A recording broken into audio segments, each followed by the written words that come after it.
Hi, friends. Alma Nelson here, online therapist. Inner child healing, emotional triggers, relationships. To me, it's like the key core thing that we need to focus on, take a look at. But one way that people link into this whole topic is codependency. What is it? How does it manifest? How do you deal with it? Very often, codependency starts to come out in relationships. And that's fine. I noticed so much that it's hard for us to identify issues that we ourselves have. But if we say I'm struggling with a relationship, then I'll work on things. And then you realize I'm the one constant in all my relationships. So then let's start taking a look at it. We can work backwards. But I want to give you 4 points to take a look at. Is there codependency in my relationship? How do I know that it's going on? Is it something that I myself need to start looking at and working on? It's not bad. It's your relationship is putting you in touch with this. Relationships are supposed to be triggering. They're supposed to bring out emotions and bring us face to face with certain parts of ourselves that need our attention. That's how it works. No one makes you feel anything. People will bring out certain things, put you in touch with certain things that have long been a part of your life. And in intimate relationships especially, but even friendships, where we are more vulnerable with somebody, where we're more open to them, we're more connected, we invite them in more. So there's a greater chance to connect, there's a greater chance to heal, but then we're also more vulnerable. So let's take a look at 4 areas where you will notice that you or your partner is more codependent. So one area is a tremendous reliance from one partner on the other. Needy, clingy. Some people call that an anxious attachment. They're always seeking approval, validation. It's almost like they're lost without the other person, always asking, how do we do this? Should I do this? How should I feel? Needing and leaning on this. You can feel this kind of like leaning and depending on. It's like leaning on a table and you move the table, like they'd fall off. There's a lot of that. They also have no needs and wants. There's just no them. Constant, what do you need? What do you want? Whatever's good for you. It's this like need to be needed, constantly looking for ways to reassure themselves. That sense of validation, that clarity that I have worth, I have value isn't there. And so there's this looking for it. We come into the world looking for a sense of self. And we turn to parents and we watch how they're interacting with us. We watch how they interact with each other.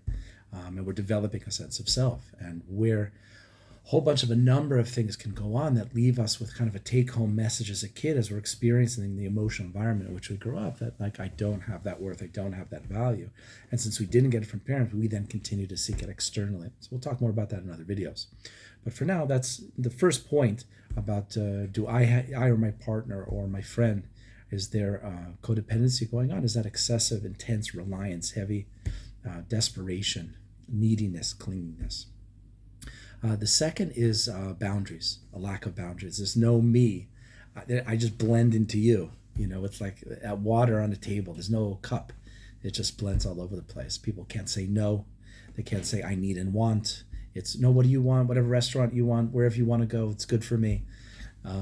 They also take a lot of blame. They feel responsible, We'll talk about that more in the 4th point about assumptions, but a lot of blame. It must be me. You're upset. It must be me. That's why you're upset. So you're taking a lot of responsibility for things that are not necessarily yours. Also highly, highly influenced by whatever state the other person's in. So, if your partner is upset, you're upset. Partner is happy, you're happy, Ideally, we move towards emotional independence, which is I'm a caring, loving partner, but I'm happy today in a good mood. You, my partner, are not. I'm here for you, but it doesn't mean I have to be sad along with you. So let's get into point number 3 that would show you that there is an issue of codependence in yourself and your partner, is not taking care of self, not taking care of your needs. There's like no you, basically, because it goes together if you think about it. I don't know I have worth. I don't know I have value. And I'm constantly looking to get a sense that I have worth and value from you, the person near me. If you're happy with me, then I have worth and value. I like to call this, it's the disposable cup. Nobody takes care of a disposable plastic cup. It doesn't have worth and value, just throw it out. But a watch, an expensive piece of jewelry, automatically. I first noticed that people on Sundays who'd spend hours like washing their cars, the car has tremendous worth and value, and then they automatically take care of it. And when you'll see, If something has worth and value, automatically we take care of it. So that applies to us as well. We're a plastic cup. I don't see I have worth and value. I won't be able to do for me. As I start to practice validating myself, tuning into feelings, being there for me, developing an inner sense of worth and value, an independent internal sense of validation, then I know my worth and my value. But until then, there's a lot of neglect of self. Hobbies, interests, friends, not involved in it at all. Taking time for oneself is guilty. I feel bad. I feel guilty that I asked for my needs or wants. I feel bad or guilty saying I want this restaurant or go to this movie. And the other is totally neglecting themselves physically, emotionally, not taking care of themselves because they rationalize, I'm so busy taking care of my partner, there's really no time for me.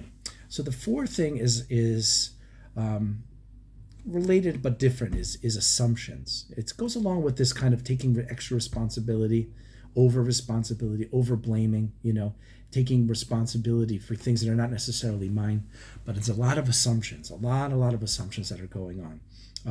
A person makes a sad face and goes, oh, you're upset about me.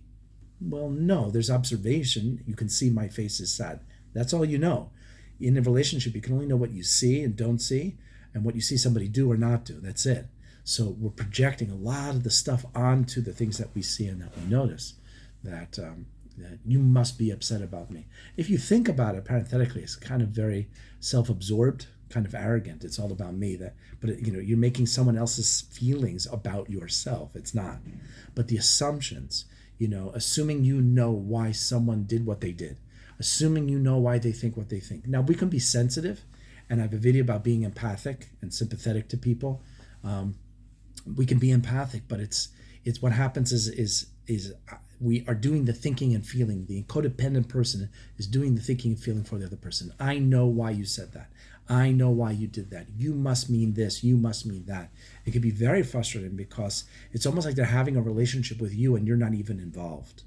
And so there's assumptions. The ideal, just so you know, is I'm sensing something. Let me turn it into a question. We turn assumptions into questions. That's a healthy relationship. But until then, when you're trying to diagnose, am I codependent? Is my partner codependent? Is codependency an issue in the relationship? There'll be this issue of assumption. So we talked about 4 points to identify that there's codependency going on in the relationship, either yourself or your partner, or even both could be.